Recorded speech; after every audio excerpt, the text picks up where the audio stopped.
10వ తరగతి విద్యార్థులకు శుభోదయం తెలియజేస్తూ ఈరోజు మనం ప్రత్యక్ష దైవాలు పాఠ్యభాగంలోని సారాంశం గురించి తెలుసుకుందాం. సారాంశాన్ని నేను చక్కగా చదివి వినిపిస్తాను. అందులో మీకు ఏదైనా అర్థం కాని పదాలు ఏమైనా ఉంటే కామెంట్ రూపంలో తెలియజేయండి. వాటికి నేను తిరిగి మెసేజ్ పంపిస్తాను. చక్కగా అంటే ఎక్కువ సమయము వృధా చేయకుండా అనవసరమైనటువంటి విషయాల్ని ప్రస్తావించకుండా చక్కగా చదువుకుంటూ పెడతాను. వినండి, మంచి మార్కులు వస్తాయి. మనం ప్రత్యక్ష దైవాలు పాఠ్యభాగ సారాంశాన్ని ఈజీగా గుర్తుపెట్టుకోవాలంటే 3 పేర్లు మనకి కంపల్సరీ తెలియవలసి ఉంటుంది. 1 మార్కండేయ మహర్షి, 2 ధర్మవ్యాధుడు, 3 కౌశికుడు. ఈ 3 గురించి మనకి స్పష్టంగా తెలియాలన్నమాట.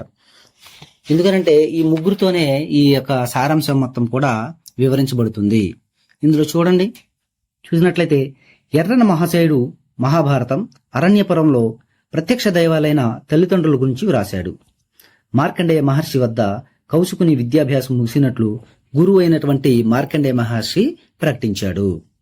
మరింత జ్ఞానం కోసం పతివ్రత అయినటువంటి ఒక ఇల్లాలు అతన్ని ధర్మవ్యాధుడి వద్దకు పంపుతుంది.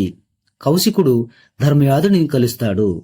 ధర్మవ్యాధుడు అనేక విషయాలు తెలిసినటువంటి మహాజ్ఞానిగా కనిపించటంతో కౌశికుడు ఆశ్చర్యపోతాడు. అంటే సకల విద్యా జ్ఞానాలు తెలిసినటువంటి గొప్పవాడిగా కౌశికునికి కనపడతాడు ధర్మవ్యాధుడు. ధర్మవ్యాధుడు తన జ్ఞానానికి కారణం ధర్మమేనని చెబుతాడు. అంటే మనం ధర్మాన్ని పాటించినట్లయితే చక్కటి జ్ఞానం వస్తుంది అని అర్థము. ధర్మవ్యాధుడు కౌశికుడిని తన ఇంటికి తీసుకువెళ్లాడు. అక్కడ ధర్మవ్యాధుని తల్లిదండ్రులు ఎత్తైన ఆసనంపై కూర్చొని చాలా సంతోషంగా కనిపిస్తారు. చూశారు కదా, అంటే ధర్మవ్యాధుడు తల్లిదండ్రులను చక్కగా చూసుకుంటూ ఉన్నాడు. ధర్మవ్యాధుడు వారికి నమస్కరించి, అంటే తల్లిదండ్రులు కనుక చక్కగా వారికి నమస్కరించి యోగక్షేమాలు అడిగి తెలుసుకున్నాడు. అమ్మ నాన్న అందరూ బాగున్నారా, ఎలా ఉన్నారు ఏంటి అని వారి యొక్క యోగాలు విషయాలు మంచి మంచి విషయాలను అడిగి తెలుసుకున్నాడు ధర్మవ్యాధుడు. తన తల్లిదండ్రులకు కౌశికుడిని పరిచయం చేస్తాడనమాట. తల్లిదండ్రుల సేవ వల్లనే తనకు గొప్ప జ్ఞానం లభించిందని, వారే తనకు దైవమని చెప్తాడు ధర్మవ్యాధుడు. భార్యాబిడ్డలతో కూడా ఎప్పుడూ కూడా కలిసి తల్లిదండ్రులకు కావలసినవి అందిస్తూ, అంటే పంచపక్ష పరవన్నాలు కూడా చక్కగా అందిస్తూ వారి సేవ చేస్తానని ధర్మవ్యాధుడు తెలియజేస్తాడు కౌశికునికి.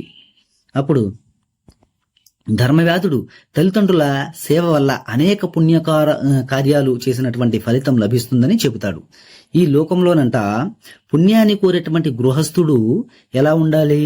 తల్లి, తండ్రి, గురువు, అగ్ని, ఆత్మ అనేటువంటి ఈ పూజించాలి అని ధర్మవ్యాధుడు బోధిస్తాడు. ధర్మవ్యాధుడు కౌశికుడితో ఇల్లాలు పంపటం వల్ల నువ్వు నా ధర్మ మార్గాలను వివరిస్తాను, కానీ నువ్వంటే నాకు ఇష్టం లేదు అని స్పష్టంగా కౌశికుడితో ధర్మవ్యాధుడు చెప్తాడు. అలా చెప్పడానికి గల కారణం ఏంటంటే, దానికి కారణం వృద్ధులైనటువంటి తల్లిదండ్రులను అనుమతి లేకుండా జ్ఞానం పొందటానికి వెళ్ళిపోతాడు కౌశికుడు. ఆ విధంగా వెళ్లిపోయినటువంటి కౌశికుణ్ణి చూసినటువంటి ఆ తల్లిదండ్రులు కొడుకు దూరం చేసుకున్నాము అనేటువంటి ఆ తల్లిదండ్రులు బాధపడి ఏడ్చి విగత జీవులై, విగత చక్షులై, చక్షువు అంటే కన్ను, నయనము, నేత్రము, వృద్ధి వాళ్ళయ్యారనమాట. అందుకే ధర్మవ్యాధుడికి కౌశికుడు అంటే ఇష్టం లేదు అని చెప్పడం జరుగుతుంది.